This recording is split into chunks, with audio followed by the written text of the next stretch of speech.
This was an act of terror, and a particularly cowardly act of terror aimed at innocent civilians, aimed at people going about their lives who had no idea of what was about to hit them.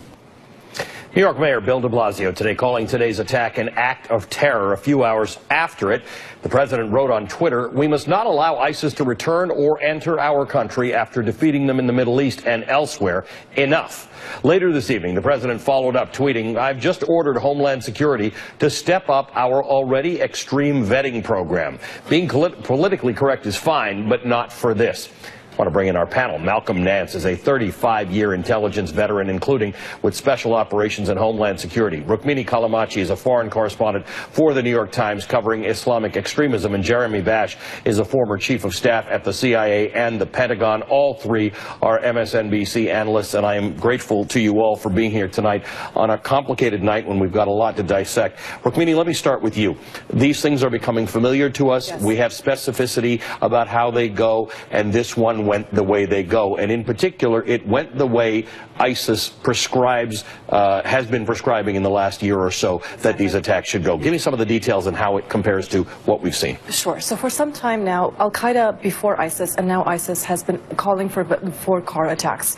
In November of last year, they put out their magazine, Rumiyah, where they were even more specific. They said use a truck, not an SUV, and make sure to run over the people until you can't drive any further. Get out on foot, use a secondary arm, a knife or a gun, to continue killing people until you have an altercation with the police where you're supposed to be killed. They also said to leave a note. They're actually specific about leave a note in the car, in the truck. They actually said to throw it out the window of the car, which is a little bit difficult if you're driving. But if this person was indeed acting on the inspiration or on the orders of the Islamic State, he has carried it out very closely to what they prescribed. Except he didn't get killed. Except he didn't get killed. Is that problematic for the people who inspire these things? It is, in the sense that ISIS in general does not claim the attack if the attacker is in custody. For example, the Chelsea bomber. The Chelsea bomber caused at least 24 injuries when he set off his bomb. His diary later that was found on him the next day, stained with his blood, actually mentioned Abu Muhammad al-Labnani, who's the spokesman of ISIS and the official inside ISIS that was the most vocal in calling for attacks overseas. They had every reason to claim it, and yet they didn't. He was in custody. He was in custody, and that seems to be the pattern. So far, that's by the book. Malcolm, the idea that he's in custody, we understand that he's not talking at the moment, and may not. But is it a very good thing that he's in custody? Are intelligence and investigators going to be able to get something out of him? Well, it's very good, that he's in custody for us. ISIS, of course, on the other hand, wouldn't agree, except for the fact that they prefer you dead, and they prefer you to be a martyr. But they also like the idea that you're still in the face of the infidels. He's going to be undergoing an interrogation by a high-value interrogation group.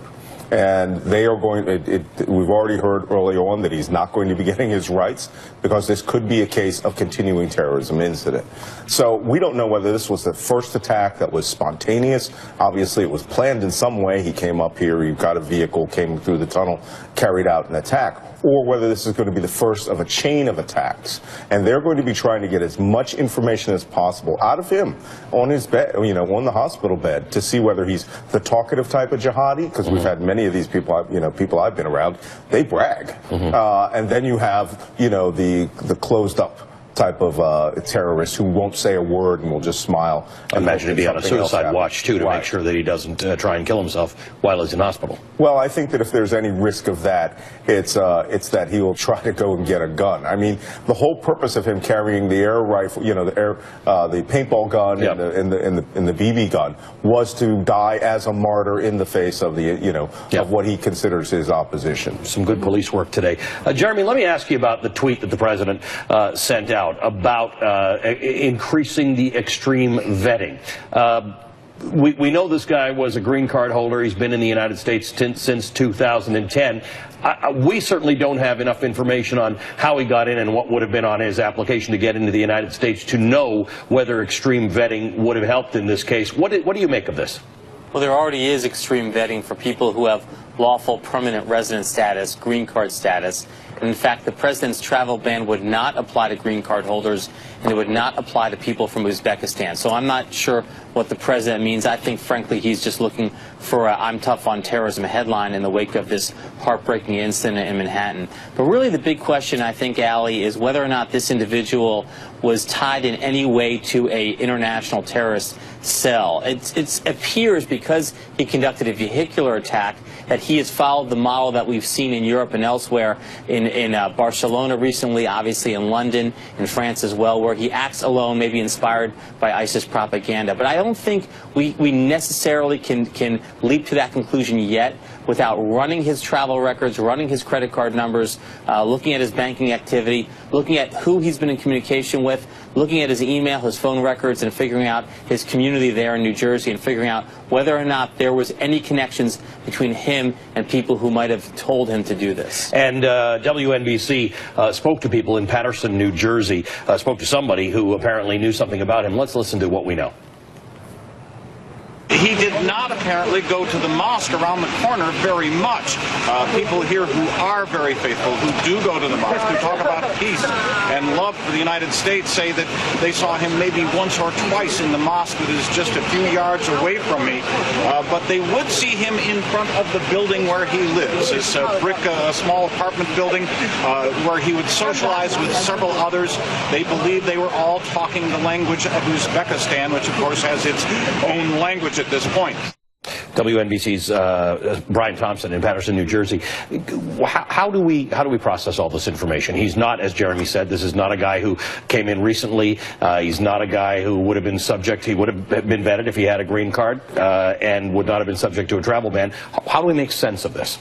First of all, we know that he came in 2010. That's before the Islamic State becomes the Islamic State as we know it today. So the idea that this guy, unless there's other travel that we don't know about, the idea that this person came from over there to over here, sent by the Islamic State, seems to be erroneous. Okay?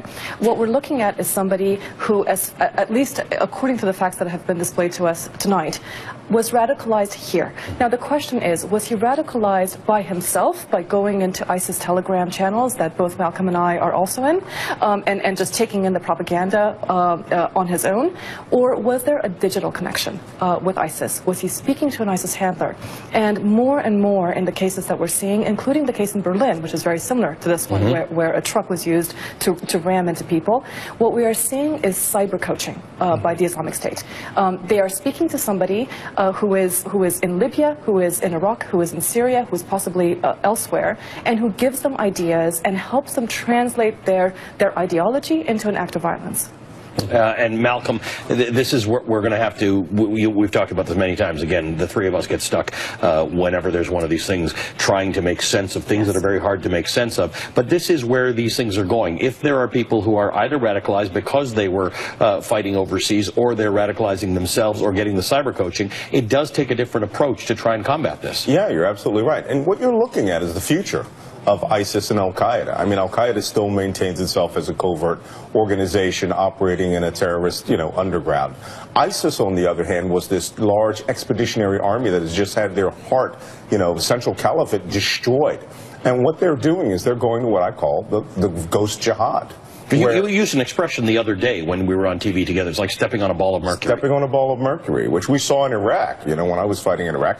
You step on that ball of mercury, it breaks up and goes into a million little pieces and actually congeals and conforms, comes back together. Once you've lifted that, mercury has to be sopped up. One little section at a time. And what we're seeing with ISIS is when that pressure came down, you suddenly saw foreign fighters in Marawi in the southern Philippines.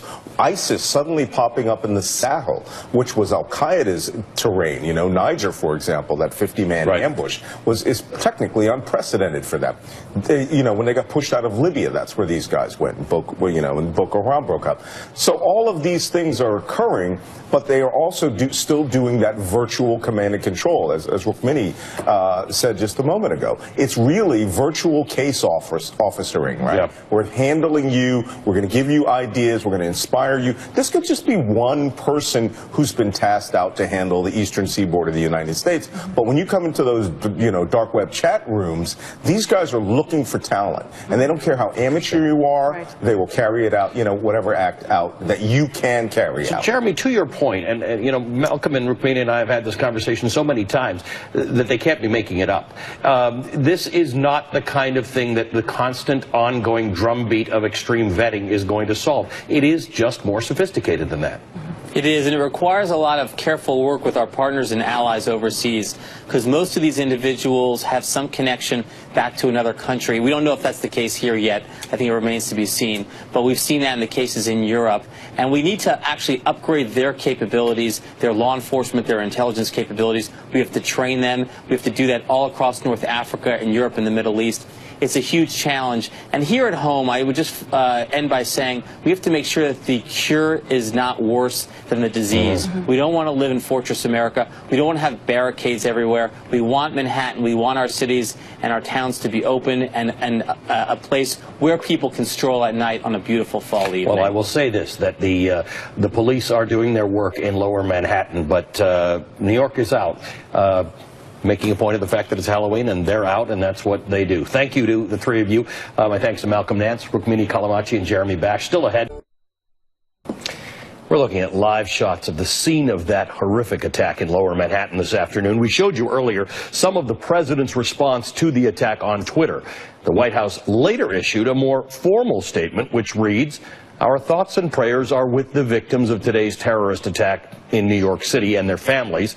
My administration will provide its full support to the New York City Police Department, including through a joint investigation with the Federal Bureau of Investigation. We offer our thanks to the first responders who stopped the suspect and rendered immediate aid to the victims of this cowardly attack. These brave men and women embody the true American spirit of resilience and courage. I will continue to follow developments closely." Let's turn to Jonathan Lemire. He's a White House reporter for the Associated Press. He's also an MSNBC political analyst and an expert in this city, having reported here. What do you make of the difference between the White House statement, which is traditionally what we have come to expect from a White House historically, and the tweets, which sort of veer off into other directions that the rest of us don't have information on? Sure. The official White House statement is not so different than what you'd have heard from an Obama White House or George W. Bush White House. The tweets are. Yeah. And the White House has told us these are official presidential statements. They should be treated as such. To say that sick and deranged person, as Trump first tweeted out today, to very quickly suggest that ISIS was behind this, which certainly there's investigative clues that may be the case, but the president may have been out in front of this a little bit, as we have seen him do before. Let's remember, he was chastised by Theresa May over the summer when he suggested a terror link to an incident in London, I believe it was, before the police there were willing to say so. And I remember last year in the campaign, there was an incident here in New York. I was covering the campaign. We were in Colorado Springs, I believe. It was the one when there was a failed explosion in a dumpster. That's right. And in Chelsea. In Chelsea, correct. And he stepped off the plane at a rally, talked about how it was terror, and it was hours upon hours before police said, oh, actually, that's the case. You've covered law enforcement before. What's the danger of getting out ahead of those things? I would assume it's about public credibility. How does the public know whether to be fearful or whether to be sure, whether to know that authorities are taking the right action if you can't believe the veracity of the statement by leaders, by law enforcement, by the president? For sure. I covered police and fire here in the city in the years after 9/11. There always was. The police department very carefully weighed what they wanted to say about suspects or potential terror incidents. Because they don't want to be wrong, first of all. That's right, because if you are wrong about something, then the public may not believe that you're right the next time. You also don't want to, of course, down the road, you don't want to suggest you're tampering with the jury pool by putting out bad information about you misidentifying someone. But I think more immediately, it's the day-to-day reassurances of a city that knows that it's a terror target, a city that has been in the crosshairs for a long time. You want people here to believe that you know what you're doing and you're being responsible with the facts you're giving out. The president, you can ignore a bunch of the tweets, but he did talk about directing the Department of Homeland Security to beef up the extreme vetting. Again, we know this was a green card holder. I was a green card holder. I know what you go through. The government knows more about me than I knew about me. Right. This concept of tying this to immigration and this extreme vetting, again, may provide a false sense of security. Sure, and as pointed out in the last panel, this is the suspect here hails from a country that's not part of the travel ban. We have asked the White House, Department of Homeland Security, for more information as to what the president meant in these tweets. To this point, there's been no response. I think this is suggested that the president, this is a signature issue for him. Two of them, in fact, being tough on terror and being strict on immigration. He sees an opportunity here that politically, at least in the moment, to link them, to broadcast strength, to suggest to the American people, hey, we're on this, we're not going to let this happen again. Jonathan, good to talk to you. Thank you for joining us tonight. Jonathan Lemire from the Associated Press. Coming up, we turn to the other big news of the day, the Russia investigation, and a new report on another White House insider set to take questions from Robert Mueller's team. The 11th hour is back after this break.